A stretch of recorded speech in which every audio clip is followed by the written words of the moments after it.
આચાર્યો કહે છે વિવાહ કરતા પૂર્વ તપ કરવું જરૂરી છે, તપસ્યા જરૂરી છે.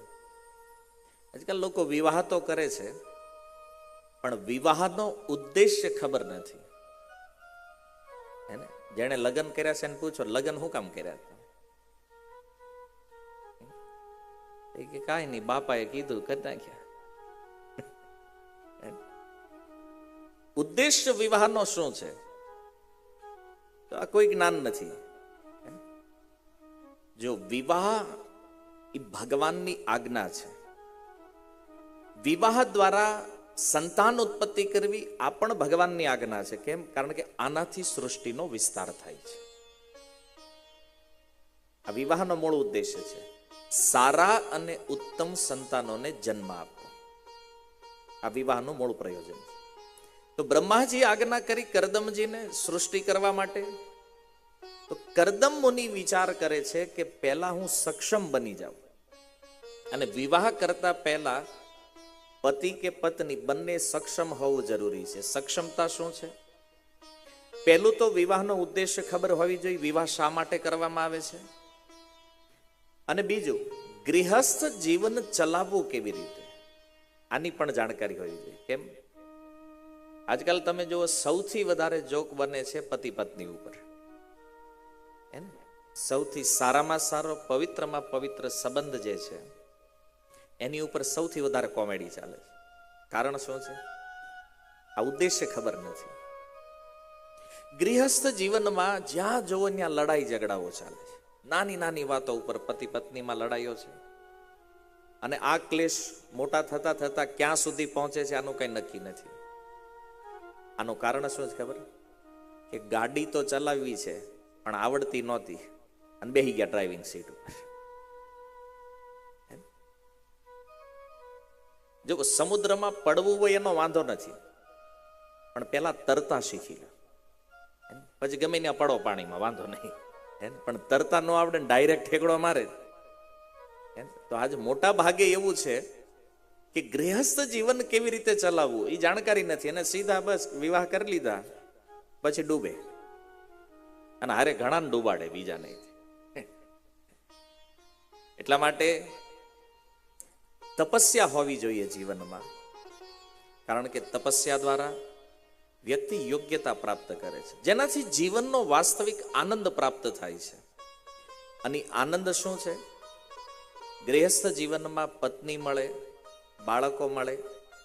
એ પત્ની અને બાળકો સાથે મળીને જે ભગવાનની સેવા કરવી, આ ગૃહસ્થ જીવનનો અસલી આનંદ છે.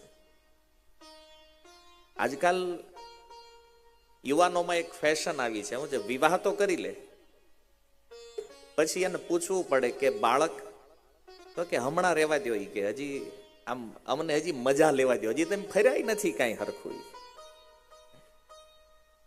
વિવાહ થઈ જાય 4-5 વર્ષ થાય, બાળક ન હોય ને પછી બહુ લાંબો ટાઈમ જાય ને પરિવાર ફોર્સ કરે તો વળી એકાદ બાળક ઉત્પન્ન કરે.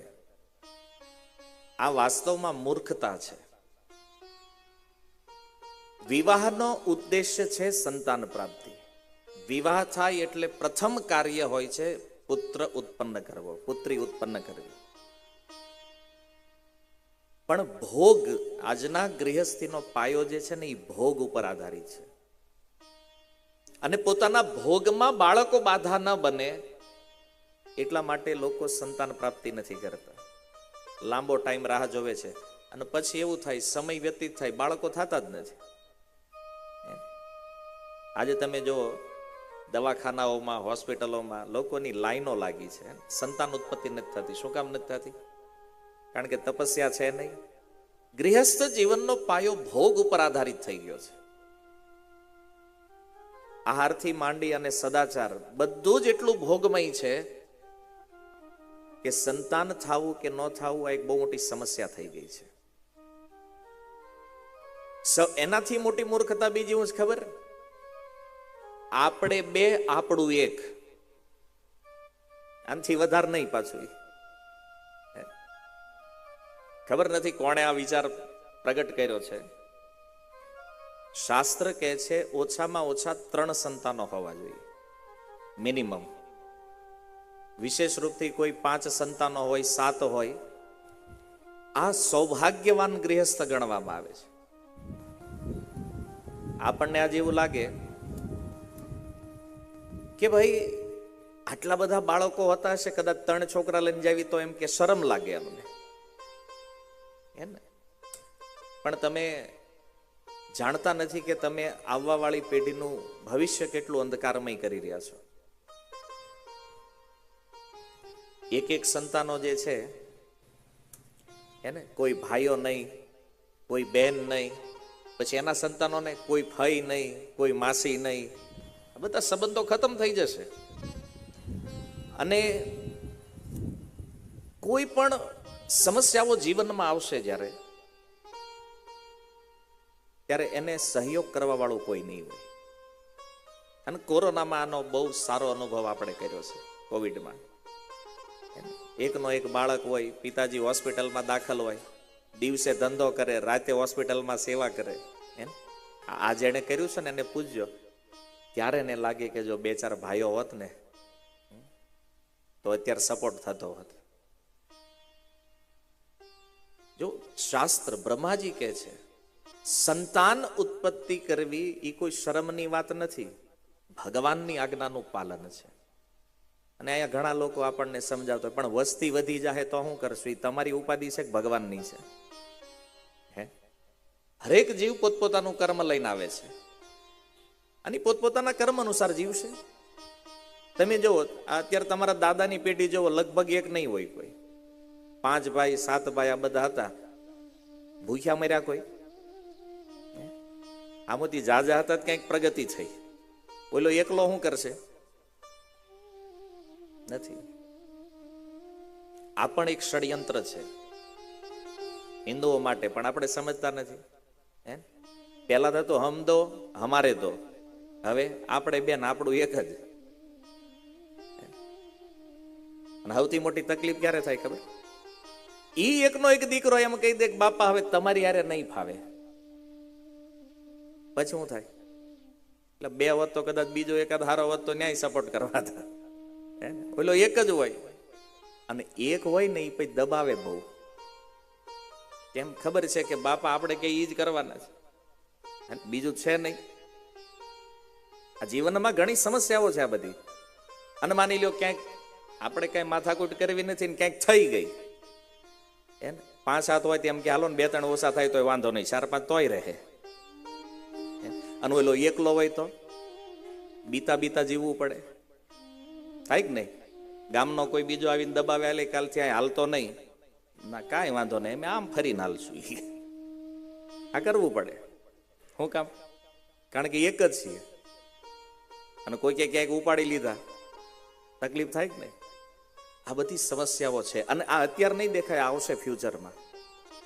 કારણ કે આ જે આ પેઢીથી આ શરૂઆત થઈ છે ને, એક વાળી જે છે, આની પછીની જે જનરેશન છે ને એ આ બધું અનુભવ છે. આ કહેવાનો અર્થ એ છે કે સંતાન હોવું એ ભગવાનની કૃપા છે. માતા પિતા સંતાન ઉત્પત્તિ કરતા નથી, સંતાન માતા પિતા થ્રુ આ દુનિયામાં આવે છે. મૂળ તો ભગવાનની ઈચ્છાથી એનું પ્રાગટ્ય થઈ રહ્યું છે, ભગવાનની ઈચ્છાથી જન્મે છે.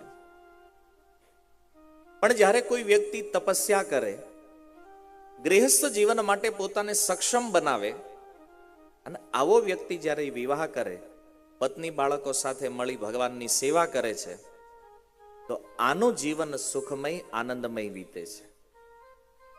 અને જો જીવનનો ઉદ્દેશ કેવલ ભોગ છે તો આવા ગૃહસ્થો છે બસ કેવલ કજિયા કંકાસ લડાઈ ઝઘડા, આનું જીવન આમાં વ્યતીત થાય છે. આજે ગૃહસ્થ જીવનમાં આપણે જોઈએ છીએ કોઈ સુખી નથી. આનું કારણ શું છે? કે જીવનનો પાયો ભોગ ઉપર આધારિત થયો છે. અનુશાસન, મર્યાદા, આનું પાલન કરવું નથી. એટલા માટે ગૃહસ્થ જીવનમાં જો સુખી થવું હોય તો આપણે આધ્યાત્મિક ગતિવિધિઓ જે છે એને જીવનમાં સ્વીકાર કરવો પડશે, આ શીખવું પડશે. અને નહીં તો દરરોજના લડાઈ ઝઘડા અને આનાથી કંટાળીને છેલ્લે આત્મહત્યા, આ જ ઉદ્દેશ્ય છે.